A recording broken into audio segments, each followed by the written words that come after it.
Assalamualaikum warahmatullahi wabarakatuh. Selamat siang, perkenalkan nama saya Venesia Tania dengan NIM B1B1 23048 dari Prodi Ilmu Pemerintahan. Di sini saya akan memilih dan menjelaskan tentang sebuah proyek yaitu Eiger Adventureland. Proyek Eiger Adventureland adalah proyek ekowisata yang dikembangkan oleh PT Eigerindo Multiproduk Industri yang didirikan dan dipimpin oleh Roni Lukito. Terletak di Desa Sukagali, Kecamatan Megamendung, Kabupaten Bogor, Jawa Barat.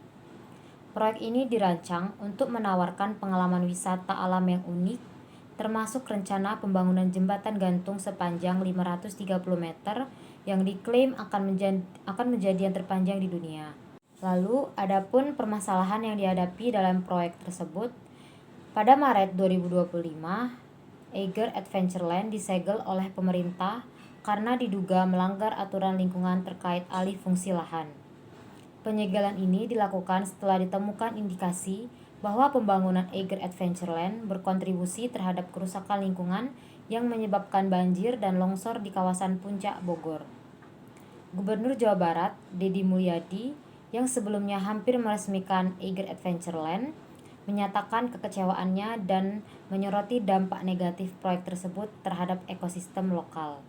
Lalu juga di sini saya akan menganalisis mengenai dan menggunakan teori Mardiasmo tahun 2005. Menurut Mardiasmo, good governance dalam sektor publik mencakup prinsip-prinsip seperti transparansi, akuntabilitas, dan partisipasi masyarakat.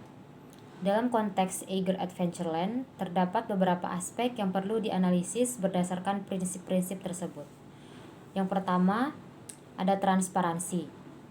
Proses perizinan Eiger Adventureland melibatkan Kementerian Kehutanan yang mengeluarkan izin utama pada tahun 2019. Namun, terdapat kebingungan di tingkat pemerintah daerah mengenai kewenangan dan detail perizinan tersebut. Sekretaris Daerah Kabupaten Bogor menyatakan bahwa izin utama dikeluarkan oleh Kementerian Kehutanan, sementara pemerintah daerah hanya mengeluarkan izin untuk fasilitas pendukung seperti area parkir dan pintu masuk. Kurangnya transparansi dalam komunikasi dan dokumentasi perizinan ini dapat menyebabkan ketidakjelasan dan potensi pelanggaran aturan. Lalu yang kedua ada akuntabilitas. Penyegelan Eiger Adventureland menunjukkan adanya ketidakpatuhan terhadap regulasi lingkungan. Meskipun izin telah diberikan, implementasi proyek harus tetap mematuhi standar lingkungan yang berlaku. Kurangnya pengawasan dan penegakan hukum yang tegas mencerminkan rendahnya akuntabilitas dari pihak terkait dalam memastikan bahwa pembangunan berjalan sesuai dengan ketentuan. Lalu yang ketiga, partisipasi masyarakat. Pembangunan Eiger Adventureland seharusnya melibatkan masyarakat lokal dalam proses perencanaan dan pelaksanaan.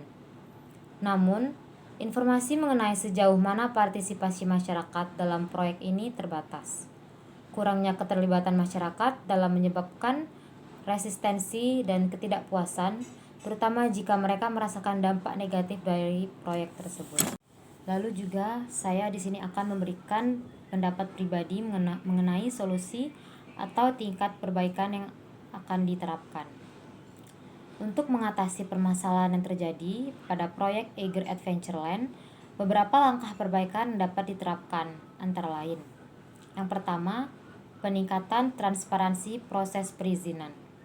Pemerintah pusat dan daerah perlu memastikan bahwa proses perizinan dilakukan secara transparan dan informasi terkait disampaikan secara jelas kepada semua pihak terkait, termasuk masyarakat. Hal ini dapat dilakukan melalui publikasi dokumen perizinan dan konsultasi publik sebelum izin diberikan. Yang kedua, ada penguatan pengawasan dan penegakan hukum. Instansi terkait harus meningkatkan pengawasan terhadap proyek-proyek yang berpotensi berdampak pada lingkungan.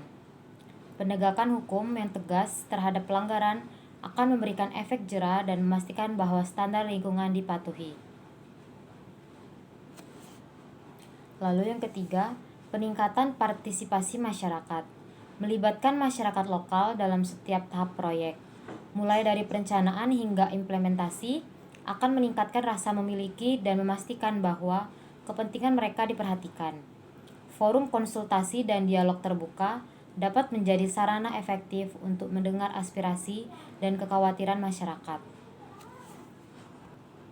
Lalu yang keempat, ada evaluasi dampak lingkungan secara komprehensif.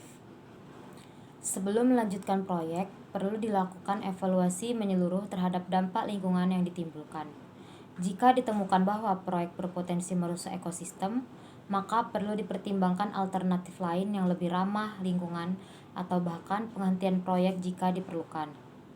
Dengan menerapkan langkah-langkah di atas, diharapkan proyek-proyek ekowisata seperti Eiger Adventureland dapat berjalan sesuai dengan prinsip pembangunan berkelanjutan yang mengharmoniskan antara pembangunan ekonomi, pelestarian lingkungan, dan kesejahteraan masyarakat.